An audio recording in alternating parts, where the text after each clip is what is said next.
Polisi memiliki tugas untuk melayani serta mengayomi anggota dan masyarakat dari beberapa sektor dengan penuh rasa peduli dan bakti kepada negara Republik Indonesia.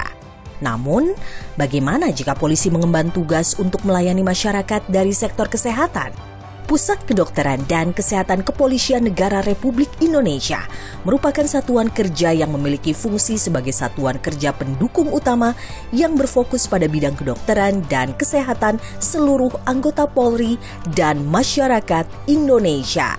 Pusdokes Polri adalah unsur pendukung bidang kedokteran dan kesehatan kepolisian yang langsung di bawah Bapak Kapolri. Dalam beberapa tugas pelaksanaan kegiatannya, seorang Kapusdokes didukung oleh ada unsur pembantu pimpinan dan pelaksana staf, yaitu Pak Sespusdokes Polri. Pusdokes Polri membina dan menyelenggarakan fungsi kedokteran kepolisian, kesehatan kepolisian, termasuk juga di dalamnya identifikasi korban bencana melalui DVI. Juga terkait peran kesehatan serta kesehatan keselamatan di lingkungan Polri. Peran fungsi kita jelas untuk mendukung, melayani anggota Polri, keluarga, dan juga masyarakat. Jadi memang selama ini kalau terkait persentase memang lebih dirasakan pada saat kita melaksanakan kegiatan pelayanan di rumah sakit misalnya. Hampir sebagian besar pelayanan kesehatan yang dilaksanakan bagian fungsi kita itu betul-betul dirasakan oleh anggota Polri dan keluarga. Dan masyarakat yang ada di sekitar memberi pelayanan tersebut, terutama di pelayanan kesehatan tadi. Secara struktur organisasi, Pusdokes Polri memiliki satuan kerja yang mempunyai beberapa biro sebagai peran utama dalam membantu pelaksanaan tugas lapangan Pusdokes, meliputi Rodokpol, Rokespol, Rolapdokes, Setpusdokes, dan Rumah Sakit Bayangkara, serta bidang-bidang pendukung satuan kerja lainnya. Dalam berbagai kegiatan, baik itu yang sifatnya nasional, internasional, baik dalam keadaan aman maupun dalam keadaan adanya bencana atau disaster, ya peran fungsi kesehatan Polri tetap akan kita kedepankan. Dalam keadaan aman seperti sekarang kita memasuki tahun politik, Dokes Polri juga masuk dalam operasi Mantap Brata yang masuk. Bagaimana kita menyiapkan SDM kesehatan, mendukung kegiatan, misalnya kegiatan untuk dukungan pada capres maupun cawapresnya. Kita juga pernah melaksanakan kegiatan misalnya mengadvokasi masyarakat, mengadvokasi mahasiswa, anak-anak pelajar untuk mendapatkan kemampuan, misalnya terkait bantuan hidup dasar. Karena kembali lagi, begitu banyaknya angka kesakitan dan kematian karena penyakit jantung misalnya waktu itu. Dalam rangka HUT Bayangkara yang ke-7 tahun ini, kita melaksanakan juga kegiatan bantuan hidup dasar dan diikuti hampir lebih dari 77.000 telapak tangan. Artinya hampir di atas sampai 35.000 lebih kan itu anggota, baik itu anggota Polri, pelajar dan masyarakat yang kita, dan itu alhamdulillah dapat rekor muri saat itu. Dan berbagai kegiatan yang lainnya. Misalnya penghargaan dari dari Kedutaan Besar Singapura karena kita terkait identifikasi dan pemeriksaan di dalam termasuk pemeriksaan DNA dan yang lainnya. Kita memberikan saran masukan, memberikan juga pendidikan pelatihan pada kondisi tertentu. Mungkin juga beberapa kali diminta oleh negara mitra kita untuk memberikan pelatihan. Dan kita saat itu mengirimkan tim ahlinya untuk melaksanakan kegiatan tersebut. Memberikan perhatian yang besar kepada pengembangan organisasi Dokes Polri ini. Bukan hanya di pusat tapi di wilayah, di 38 provinsi. Dan ini pun harus tetap kita sama dikembangkan. Pusdokes Polri tetap memiliki visi dan misi untuk jangka panjang. Kita ingin memberikan pelayanan terbaik, bukan anggota Polri, keluarga, tapi juga masyarakat. Bagaimana juga mutu pelayanan kesehatan kita dengan mutu kesehatan dari negara lain harus, sehingga kita tetap menjadi memiliki peran khususnya dirasakan untuk anggota Polri dan keluarga dan juga masyarakat. Mulai dari sebelum dia menjadi anggota polisi, dia diseleksi dengan pemeriksaan seleksi. Pada saat akan mengikuti pendidikan di polisi, itu ada aspek lain selain aspek kesehatan saja yang dinilai.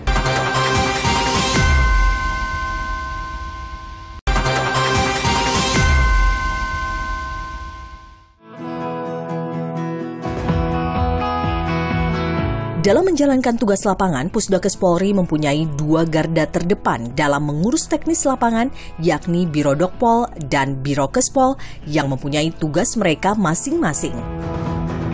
Biro Kespol mempunyai tugas dalam melakukan penyediaan fasilitas kesehatan dan juga pembinaan dalam hal perekrutan untuk calon anggota Polri. Dalam pekerjaannya, Biro Kespol dibantu oleh 2 bidang pendukung, yakni Bitkesmapta yang bertugas untuk menjaga kesehatan dan kesamaptaan anggota polisi serta keluarga, dan Bityankes yang bertugas untuk melayani kesehatan masyarakat melalui sosialisasi serta menyediakan fasilitas pelayanan kesehatan tingkat pertama atau FKTP. Kespol itu unsur pelaksana utama. Kalau bahasa lugasnya itu menjaga, meningkatkan derajat kesehatan personil Polri dan keluarga, dan menjaga operasional fasilitas kesehatan milik Polri, mulai dari fasilitas kesehatan dasar, fasilitas kesehatan rujukan di seluruh Indonesia. Nah, itu menjadi tugas kami untuk memastikan itu berjalan sesuai dengan arahan pimpinan. Nah, untuk bidang pelayanan kesehatan ini lebih ke arah pemeliharaan dan ya mulai dari promosi, prevensi, kuratif, ya semua unsur di dalam upaya kesehatan, termasuk rehabilitatif. Fasilitas pelayanan kesehatan tingkat pertama atau FKTP merupakan salah satu tanggung jawab dari Biro Kespol. Tercatat per hari ini sudah ada 604 titik FKTP hampir di 38 provinsi di setiap Polres. Nah, ini memang yang menjadi andalan kita di dalam memberikan pelayanan kesehatan kepada anggota. Manakala memerlukan pelayanan kesehatan, perawatan kesehatan lebih lanjut, maka Pusdokes Polri juga sudah tergelarkan 58 rumah sakit seluruh Indonesia. Dan ini terus berkembang sesuai arahan pimpinan bahwa setiap rumah sakit, setiap Polda minimal punya rumah sakit, dan sudah diperintahkan rumah sakitnya itu tingkat 2. Artinya tingkat 2 itu kapasitasnya minimal 200 tempat tidur, dan tentu ada unit layanan yang setidak-tidaknya bisa mengcover kebutuhan anggota di masing-masing Polda. FKTP itu membutuhkan sumber daya manusia meliputi minimal 1 dokter, kemudian dokter gigi, kemudian perawat, kemudian bidan, kemudian dengan adanya akreditasi ini yang agak susah adalah apoteker.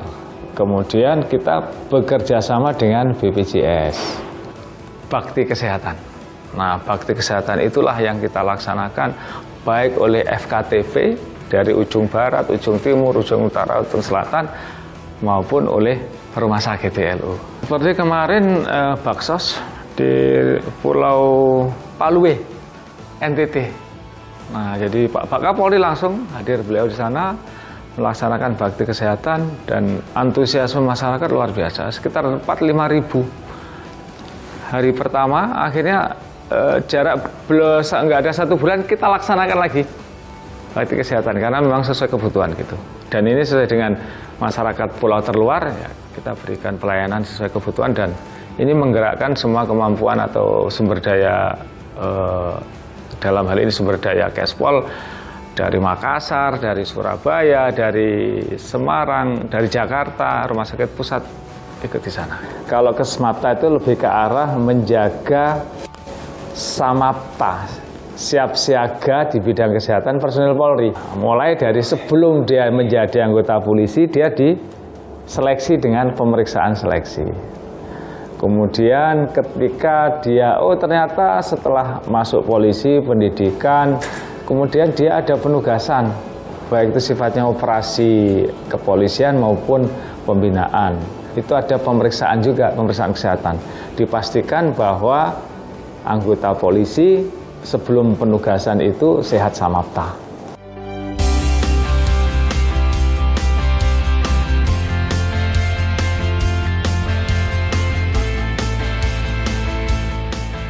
Ini Bitkesmapta itu merupakan bagian dari Biro Kespol.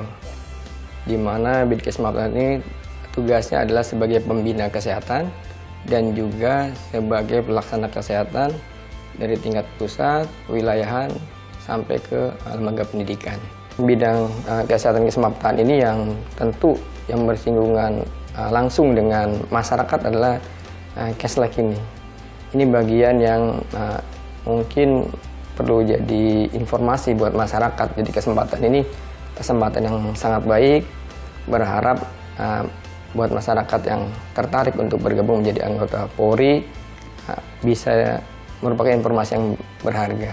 Ada beberapa komponen yang kita nilai. Komponen ini yang jadi pembeda dengan komponen ketika mungkin masyarakat memeriksa kesehatan di luar ya. Karena di kepolisian ini seleksi kesehatan pada saat akan mengikuti pendidikan di polisi itu ada aspek lain selain aspek kesehatan saja yang dinilai, yaitu aspek estetik dan etis. Apa sih aspek estetik? Aspek estetik itu misalkan contoh adalah bekas luka, terutama bekas luka yang di wajah atau bekas luka yang terlihat ya, yang tidak tertutup pakaian. Itu terutama akan jadi penilaian juga. Terus bukan berarti tidak boleh sama sekali, nggak boleh bekas luka, gitu kan ya. Tetapi tentu kalau semakin besar nilainya semakin kurang baik. Jadi sebenarnya kalau di beberapa Polda itu ada program seperti kampanye gitu. Kalau misalkan ada pendaftaran ya. Jadi beberapa dikoordinir oleh Polres. Polres nanti misalkan dari beberapa Polres kita datang dari fungsi SDM. Di dalamnya ada fungsi kesehatan di sana. Di situ ada anggota kesehatan yang menjelaskan tentang seleksi kesehatan.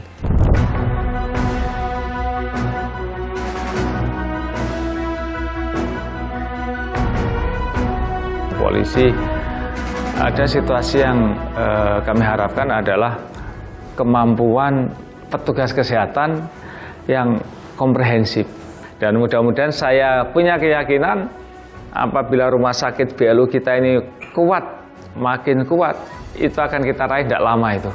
Mudah-mudahan tidak sampai 5 tahun kita mempunyai kemampuan seperti itu. Itu harapan saya. Kita secara yuridis akan lebih bagus. Karena mungkin mereka masih memandang perlu bahwa memang Indonesia ini kebencanaannya cukup tinggi.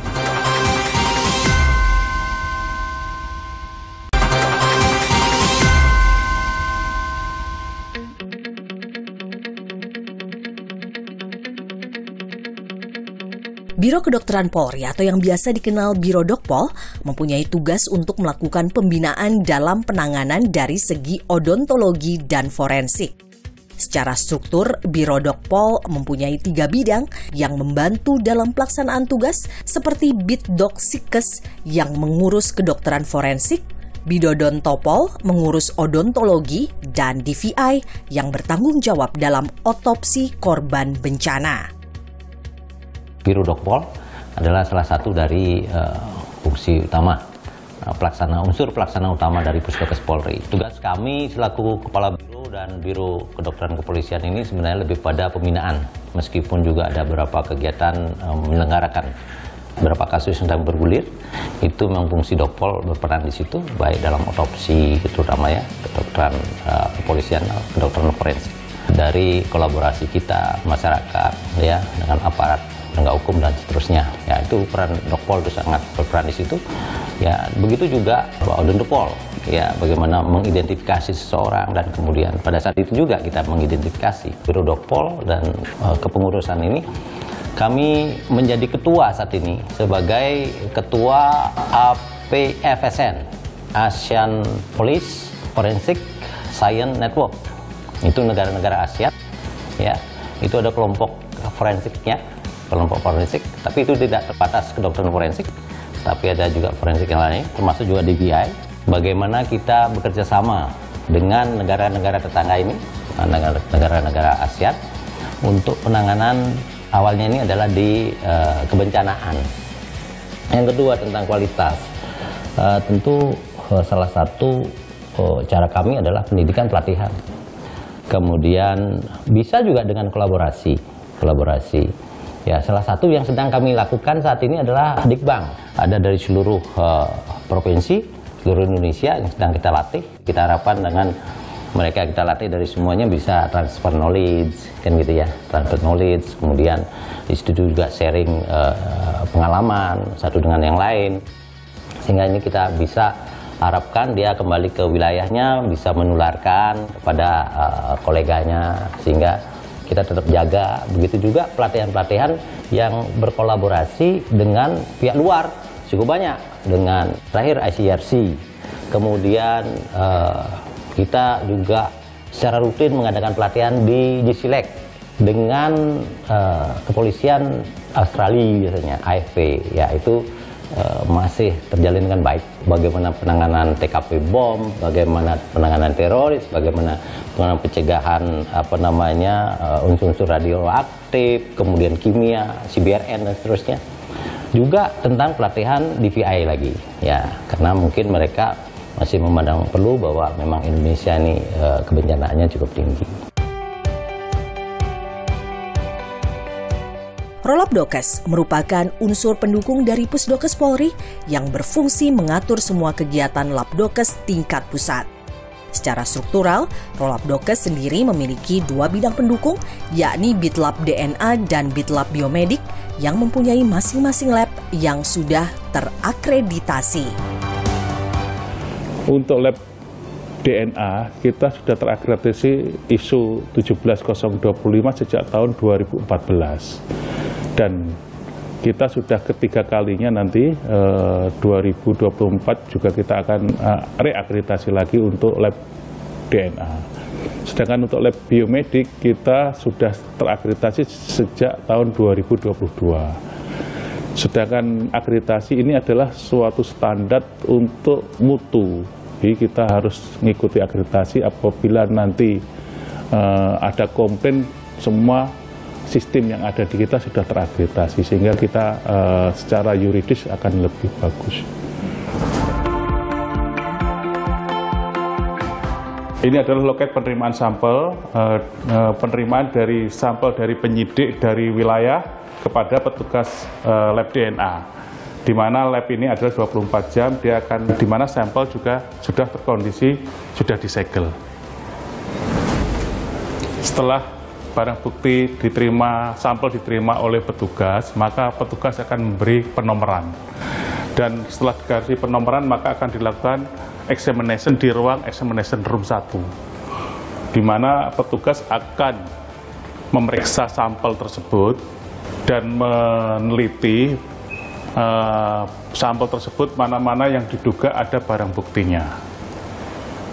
Ini adalah ruang examination 2. Ruang examination 2 adalah untuk melakukan pemeriksaan sampel yang berupa tulang dan gigi, di mana sampel tulang dan gigi ini akan dihancurkan dengan alat yang ada di sini, sehingga dalam bentuk serbuk dan bisa dilakukan pemeriksaan DNA-nya. Setelah sampel dilakukan pemeriksaan di ruang examination, maka sampel akan dibawa ke ruang extraction. Maka sampel tersebut akan dilakukan pemeriksaan di alat automated extraction. Setelah didapatkan DNA dari ruang extraction 2, maka dilakukan penghitungan di ruang amplifikasi 1. Setelah dilakukan penghitungan di amplifikasi, maka dilakukan penggandaan dengan alat PCR di ruang amplifikasi 2. Setelah kita amplifikasi, maka sampel akan kita lakukan profiling DNA. Setelah hasil dari profiling, maka kita akan analisa di ruangan ini, bahwa kita bandingkan antara sampel korban dengan sampel pembanding. Lab kami memang sudah terakreditasi ISO 17025, di mana alat-alat kami juga alat-alat yang modern, jadi sudah banyak dipakai juga di luar negeri. Dan SDM kami juga SDM yang sangat terlatih. Kita punya beberapa yang sudah S2 di luar negeri, baik di Australia maupun di Inggris, dan juga ada yang dari UI.